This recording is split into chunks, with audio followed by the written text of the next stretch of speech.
Yo, let's chill. So, by now, I think everyone knows that America or the West has an immigrant crisis. And, it's kind of true. But when I saw this article, I thought that maybe I should have a different take, look at it from another angle. And also, after seeing Charlie, most critical, talk about it, I thought that everything just came together and I thought I should speak about it. So this is by businesskenya.com. It's about the US Embassy in Kenya demeaned and rejected our visa interview was at the US Embassy in Kenya. And basically, it talks about how Kenyans have been feeling lately about, the embassy. It's not really lately, it's been happening for a while. It's just that this is the most recent article I've seen.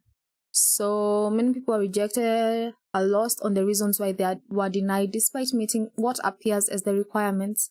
Others lament that the attitude displayed by the consular officers is too demeaning. Take this Kenyan who recently got a decision at the US Embassy in Kenya.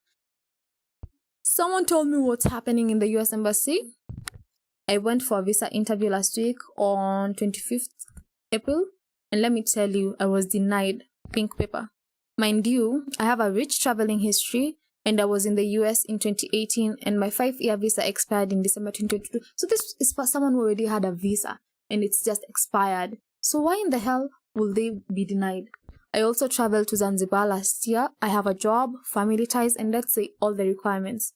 Everyone who was in front of me, more than 10 people, were all denied. It was a 7 a.m. appointment, Gigeri's call, blah, blah, blah, blah, blah. I almost missed my door. I am yet to heal the money, the time, the heartbreak. The lady consular asked me only 3 questions. My travel history, purpose of the visit, and even before I was done answering, pink paper, pap, they should refund our money. My question is, when is the best time to reapply? Another Kenyan who also got denied shared as follows. I went to the US Embassy last week and was given the pink paper. I have good ties, a good job, married, kids, many investments, and I was still denied. I saw many denials that day and wondered who was getting the blue paper. I had genuine reasons and would only be there for 2 weeks since I was to travel alone and I have a 2-week break from work. US Embassy visa officers' mood, lack determines who gets a visa.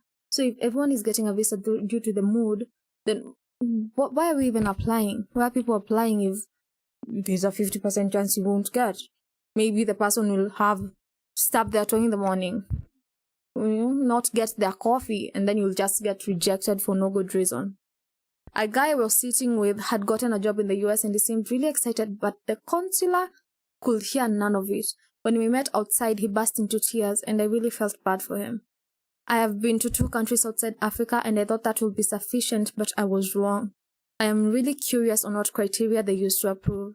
The consular did not even return my greetings and hardly gave me any eye contact. That's just rude. Hi. In reaction to the 2 experiences that were shared by the Kenyan many applicants, blah blah blah, we found out visa fees is big business for embassies, really? It's a complete cash cow. A study on number of applicants per day's approvals, rejects, resubmissions, etc. could tell a story. Philip. Those people don't issue based on genuineness. It's a picky ponky game and business. The day they will process and determine visa issuance based on documentation and proper background check instead of a 2-minute interview, many people will get fair responses. Norman? I'm sorry about that. Sounds like me 6 years ago. I had all the right documents and a genuine reason and had even carried a bank statement, which the consular never asked for. When I got that pink paper, I felt dizzy instantly. I also tend to think the verdict is predetermined before the interview day. Esther. Depends on the mood of those hasty girls at the counter. They ask a question and before you can answer, they ask another, then say denied. The embassy treats people badly. Last time I was there, some 3 priests were denied the visa to go for a church event. Mine was fully paid for by the organization. We were visiting, fare, accommodation, pocket money, name it. Still got denied, Jace. So my kind of question is, why are people getting denied left, right, and center? If it's been happening for years, then are these complaints even that valid? Because why would someone pay all that money, go through that torturous process for ages, and just get denied out of nowhere due to someone's mood, or just without even being given a good reason? I mean, even when you check on Moist Critical and his video, he says what to deny his team visas. They were only there for a couple of days to play games and go back. They were being sponsored, everything was being taken care of. So why will they get denied? It's just hard to watch, especially when people are asking the question, why don't people just use the legal ways? I mean, don't get me wrong, I'm not saying that people should break the law and go there. People should take the legal means, go there legally, apply, wait for their turn, go in, just be good citizens. But if the people who are doing that are not getting anywhere, why will people still keep doing it even though they just keep getting denied? They could just go into the country and you people will just be, and then the liberals will just fight for their rights. Let them stay there. They won't get kicked out no matter what they do. Sounds like an easy thing to do. If what Charlie said is true and they have nothing to lose, if you sue them, they can't pay out, they just settle. That means that they have absolutely nothing to lose. So they just go unchecked. They're powerful people, they stay in power, they do what they want when they want, and they're not held responsible for it.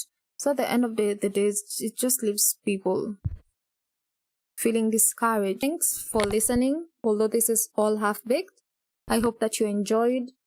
Like, dislike, leave a comment, and if you have experiences about it, especially if you have experiences, please comment, share them down below.